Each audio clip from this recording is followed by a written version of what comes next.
a look, and it's gone. Noah Syndergaard strikes again. 1-2. Got him looking. Side retire.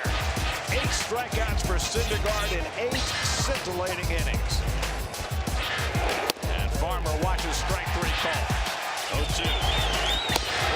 Got him looking. And the ball game is over. Noah Syndergaard, complete game shutout.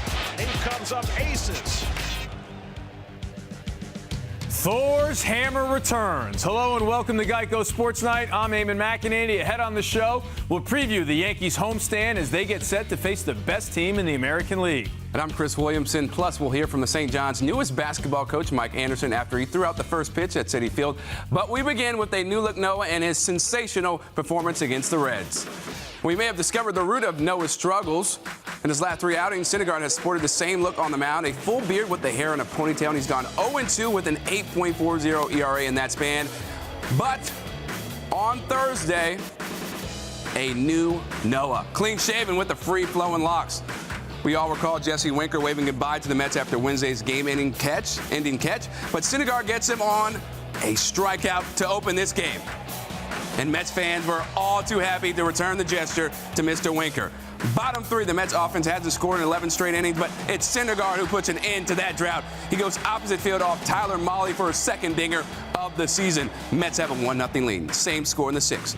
Noah with the shutout still intact as he gets Derek Dietrich to ground into a tailor-made double play. Thus far, new look Noah has been outstanding. To the 9th, we go. Syndergaard, 3 outs away from the shutout, facing Jesse Winker, who leads off the inning. Winker takes issue with the called strike of home plate umpire Marty Foster. Winker pleading his case, but Foster is in no mood to hear it. Winker gets tossed, and Reds manager David Bell goes bananas. Mets fans took pleasure in waving goodbye to their favorite new villain. Now, the Reds did put the tying run at second in the 9th with 2 outs, but Noah would not be denied. He freezes Yasiel Puig for the game-ending strikeout, capping off Syndergaard's second career shutout, becoming the first pitcher since 1983 to toss a shutout and hit a home run in a 1-0 game. Noah Syndergaard beats the Red 1-0. So what was the difference for Thor on Thursday? He used his curveball really, really well. He was able to dot his fastball when he wanted to. We saw the last pitch of the game. I think it was 100, just kind of dotted. And he went out there and did what we needed him to do. I felt like I was pretty close to rock bottom, so it was kind of an adapt or die kind of situation. And, I mean, it feels like a huge weight has been lifted off my shoulders. The main thing is he said enough's enough. You know, he knows that he had to be better than what he was. And he kind of stated that. He worked hard in between, and he went out there and he got it done. I'm never having a beard again. I had to cut 5 inches off it the other day. It was very Rapunzel-like. Now, Noah joins just 6 other pitchers who have won 1-0, hit a home run in a complete shutout game. And this sport is presented by Geico. Bob Welch did it last 36 years ago with the Dodgers, and Juan Pizarro in 71 with Chicago. The first ever pitcher to do it was Red Ruffing with the Yanks back in 1932. We welcome in Mark Malusis, Sal Licata, and Anthony McCarron for Baseball Night New York. The last few starts for Noah Syndergaard, Anthony, were shaky at best. What was the biggest difference for him on Thursday afternoon? Eamon, I thought after he got some early outs and was really pitching well that he got a flood of confidence coursing through him. And he really looked like the sort of Thor of old, I thought. And he had that dominating persona as well as the dominating stuff, which was that the combination had been missing the entire year. So I think that was a huge step forward for him. You know, I know the whole thing about the hair and the beard and everything, and that makes a nice story. But this was about dominance and confidence. Yeah, I mean, he was throwing strikes. I mean, that's you know, you look at, I think, his first 92 pitches, he threw 61 strikes. I mean, so if you're going to do that as a starting pitcher, you're going to be a highly efficient starting pitcher.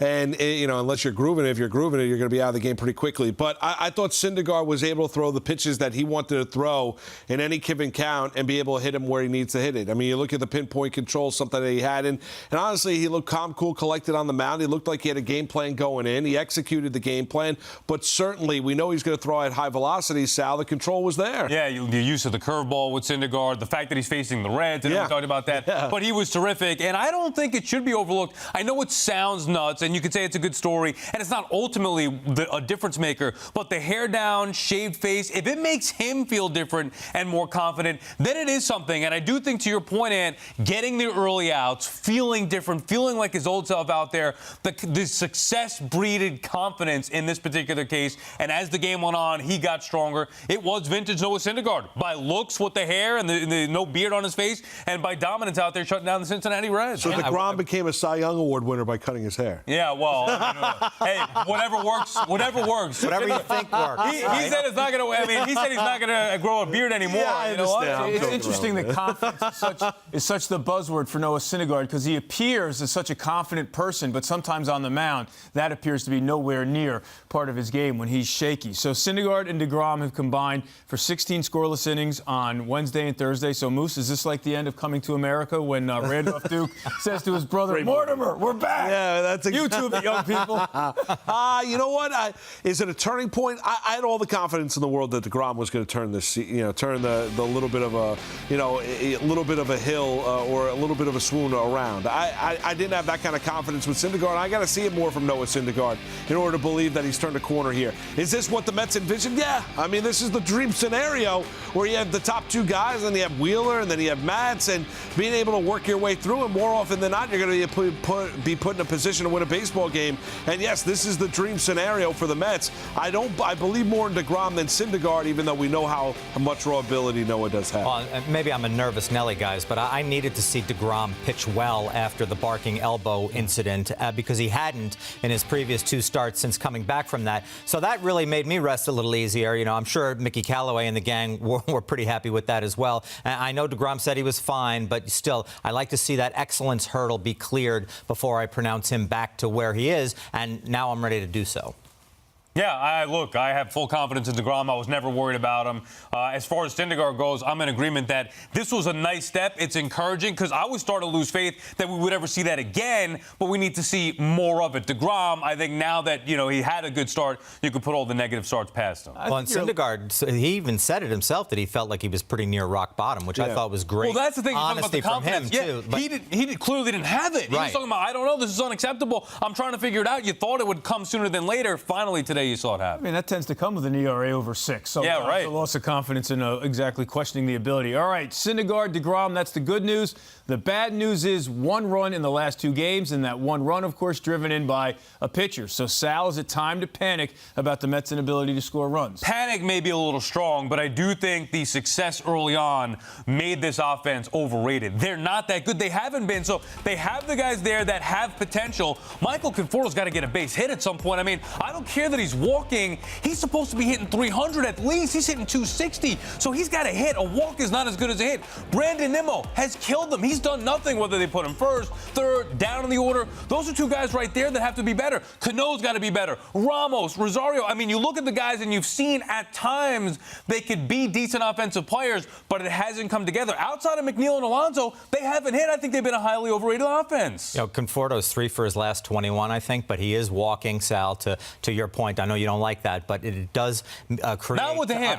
I know, you're right. He's the guy who needs to drive in the runs, not be on base to score them. But look, he's still got an OPS of 897, which is very good.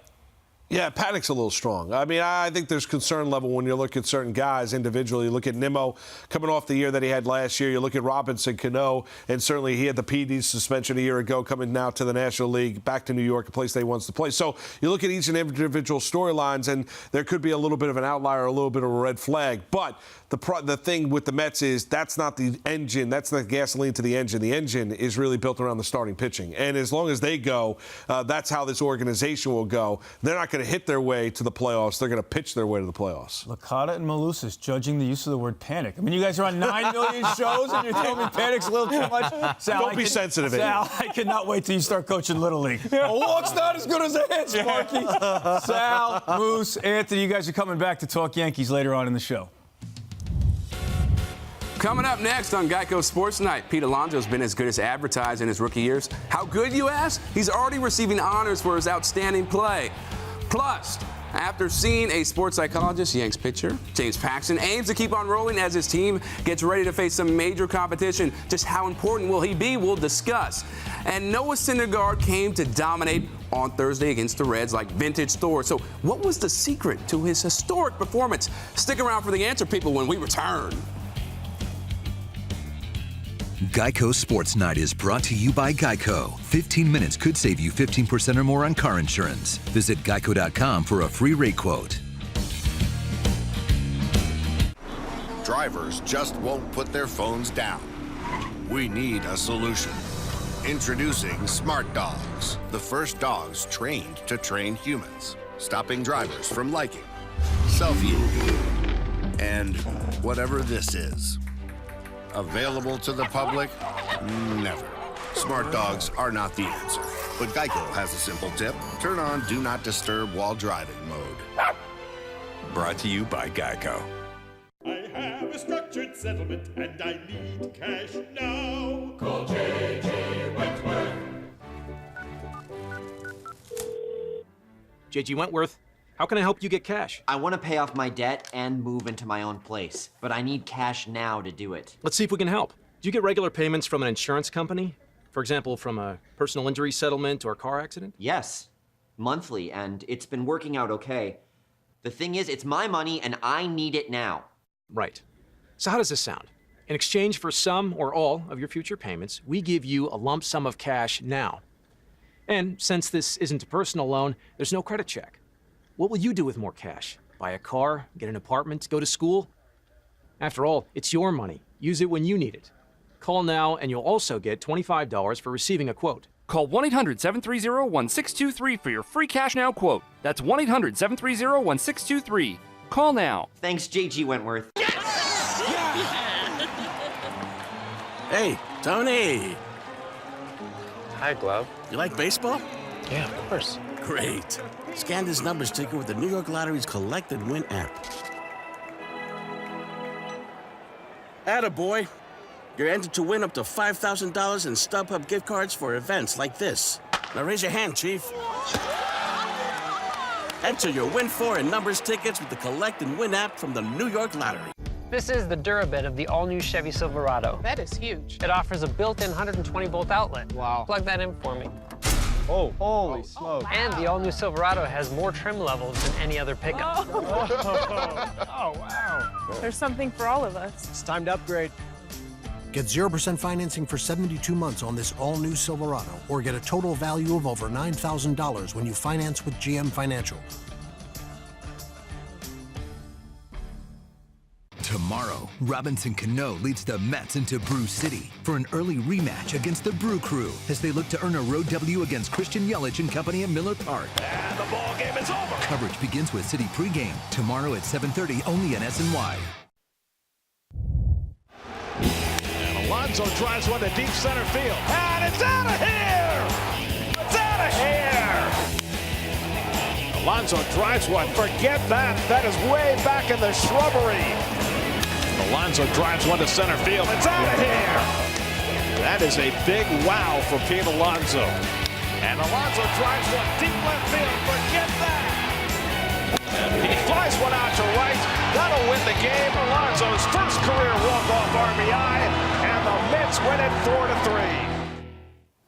It's hard to believe that back at the start of spring training, Pete Alonso's status on the opening day roster was uncertain.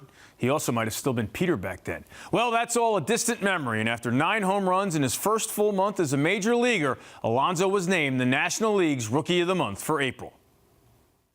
It's awesome. I'm just really appreciative of the opportunity that I've had. I mean, breaking with the camp has meant absolutely everything to me, and I just want to say thank you to the Mets for being able to give me that opportunity. And I wouldn't have had this if I didn't have the opportunity out of camp. So I'm just really appreciative, and I'm really happy. The Yankees return home on Friday and send James Paxton to the hill for the first game of a 3-game series against the Twins. The southpaw came back to earth in his last start, allowing 3 earned runs in 5 2/3, but that was good enough for the win against the Giants. So the Yankees go from tomato cans to contenders. The Bombers have played just 5 games against teams with winning records this season, but that is about to change in a big way. Minnesota and Tampa are first-place teams, but the Mariners are fading after their great start.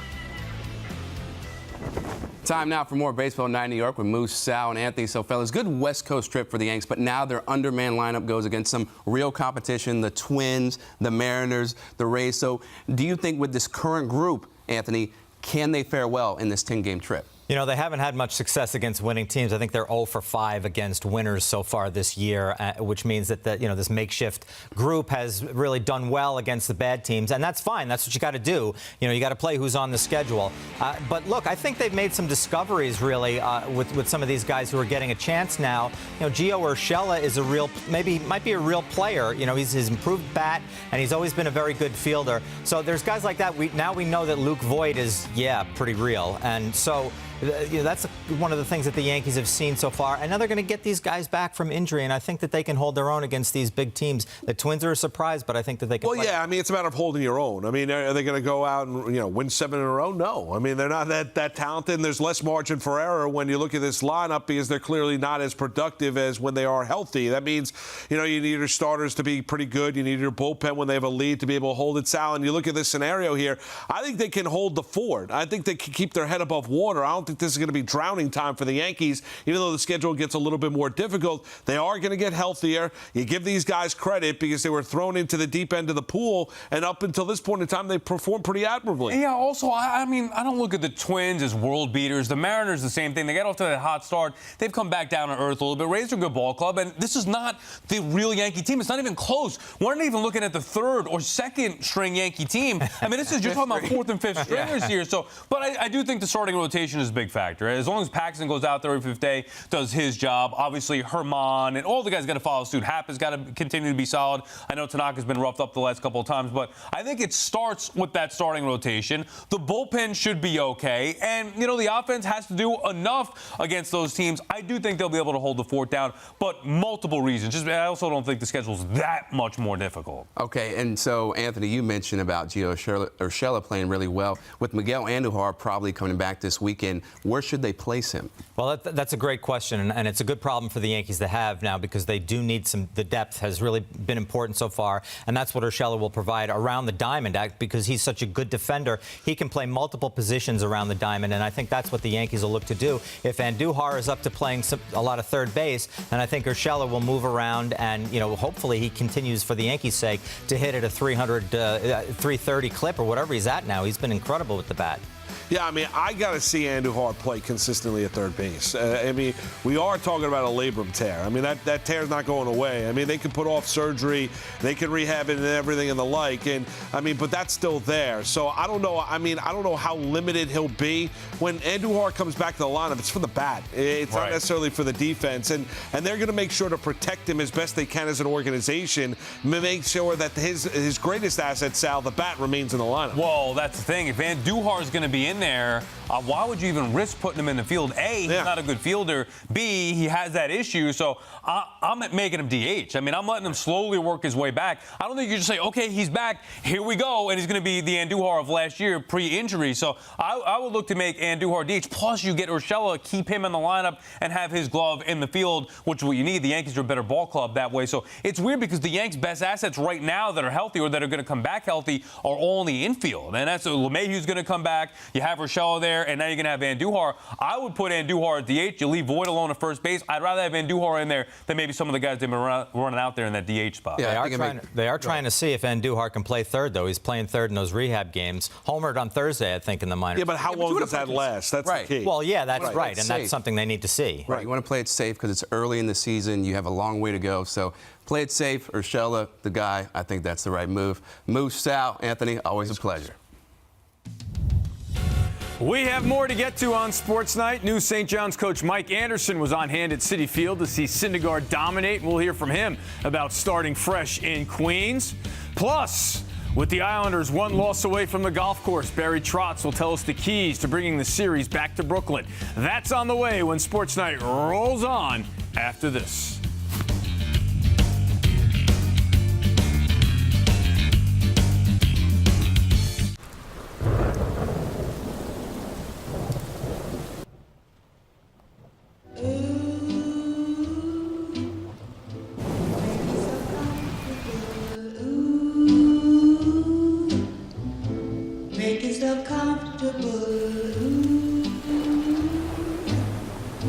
Make yourself comfortable, baby.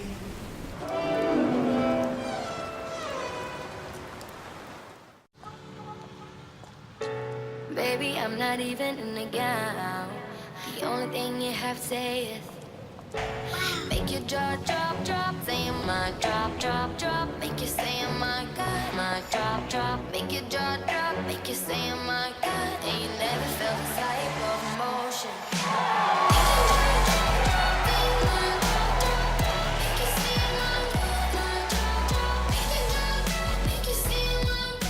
I have 3 kids. I work from home. We are all on the internet at the same time. Why Ladasca chose Fios. My kids are doing homework or they're streaming videos upstairs, downstairs. How's homework going? You need help? My middle son, he likes to create videos and post them online. And while he's doing that, I'm on video chat with the client so that, mama can make some money. The best internet is even better at our best price. Plus, get a year of Netflix on us when you switch before May 8th. Only on Fios. You know when to speak up, when to listen up, and when to dress up. Now at Men's Warehouse, take 60% off designer suits. All dress shirts are 3 for $99, plus $199 select suits. Only at Men's Warehouse. When you carry out large 3-topping pizzas for $7.99, Domino's Carry-Out Insurance has you covered. Because stuff happens. Stuff like this. Just bring it back and we'll remake it for free. Coming down to the wire. Give a drive and gets up the winner. No good. Loose ball directed by Cassidy. Perfect. It's blocked. And it's going to have 8 feet remaining on this one. This one is for the birdie. When you bet on FanDuel Sportsbook, you're never far from the action. Right now, place your first bet risk-free. That's up to $500 back if you don't win. FanDuel Sportsbook. More ways to win. Hey parents, your child could join Gary, Keith, and Ron in the booth to call half an inning of a Mets game on SNY. Just go to SNY.TV/KidCaster to submit your child's video entry to compete to win the 2019 SNY KidCaster Contest, presented by RPM Raceway. After seeing his ERA climb to 6.35, Noah Syndergaard returned to vintage Thor on Thursday. The righty threw his second career shutout against the Reds, and not only did he strike out 10, he became the first pitcher since Bob Welch in 1983 to homer in a 1-0 complete game. Andy Martino now has more.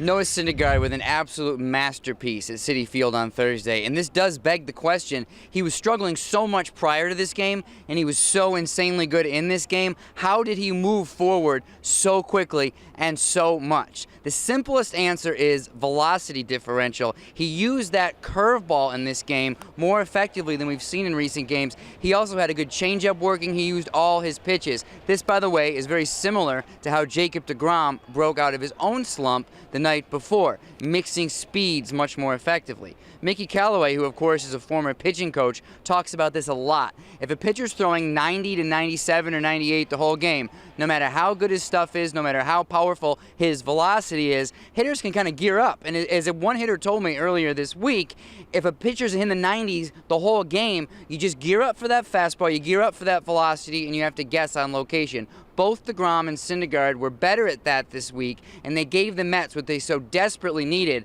a sigh of relief at the top of the rotation. With the Mets, Andy Martino, SNY. Mike Anderson's been a busy man since the Red Storm hired him as their 21st basketball coach as he tries to recruit players to the team. Thursday, he threw out the ceremonial first pitch at Citi Field before the Mets beat the Reds. Our Steve Gelbs caught up with Anderson to discuss what a whirlwind it's been since he became coach. Mike, now first of all, congratulations. Welcome to New York. Well, thank you. Glad to be here. Excited about being here. Yeah, it is an exciting prospect to get St. John's back to where they've been in the past. What is that process when you're coming into a new place of learning the program and making some moves pretty early on? Well, you got to evaluate what you have there. You got to re-recruit the guys that are there because, a lot of things been going through their minds, people in their heads. And then not only that, now you got to get your kids in. You got to recruit. You got to get your staff in. And more importantly, you got to try to change that culture to what you want in terms of a winning atmosphere. Mike, when you look to recruit, how much of a tool is New York City and is Madison Square Garden? That's the thing that's really the potential that taking place, playing at the Garden, playing in New York City. And it's a basketball area. I mean, people are thirsting, they're hungry, for some, I think, winning basketball. But not only that, but some exciting basketball. I mean, St. John's won 21 games. Chris and his team won 21 games. We want to build on that. Still ahead on the show, the Giants made a roster change at the QB position, but no, it had nothing to do with Eli Manning. Amen. And Chris will hear from Barry Trotz as it'll be do or die for his Islanders on Friday. Stick around for more Geico Sports Night. Geico Sports Night is brought to you by Geico. 15 minutes could save you 15% or more on car insurance. Visit geico.com for a free rate quote. So you're open all day, every day? That's what 24/7 means, sugar. Kind of like how you get 24/7 access to licensed agents with Geico.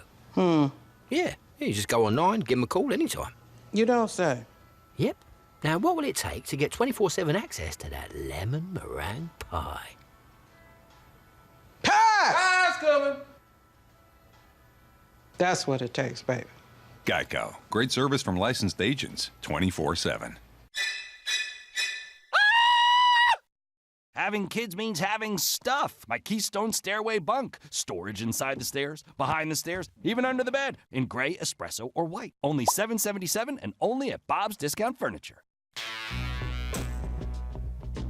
When a beauty named Margarita walked into a bar, Jose Cuervo mixed an icon in her honor. For over 220 years, Jose Cuervo Tradicional has been making history. Summer's here, and with a great deal on a new Toyota, you can do all the things that make the season so much fun. Like go biking, Mother's Day, glamping, graduations, music festivals, motocross, zip lining! Right now, lease the all-new 2019 RAV4 for $219 a month, or lease Highlander for $249 a month. Plus, recent college grads get a $500 rebate on top of existing offers. Your summer starts here. Toyota, let's go places.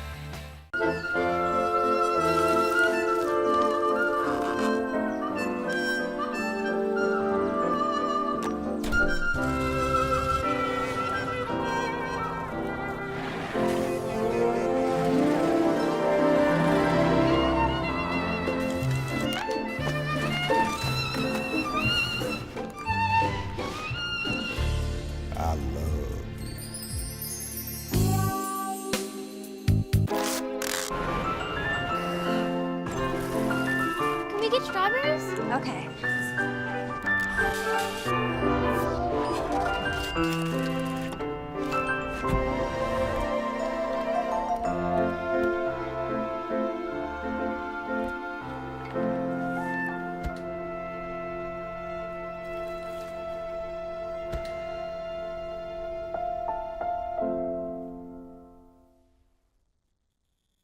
Keith Hernandez here, and I'm here to tell you about the Mets Bullpen Jackpot Sweepstakes from the New York Lottery. All season long, if one of our Metsies hits a home run off the New York Lottery sign, one lucky contestant can win cash.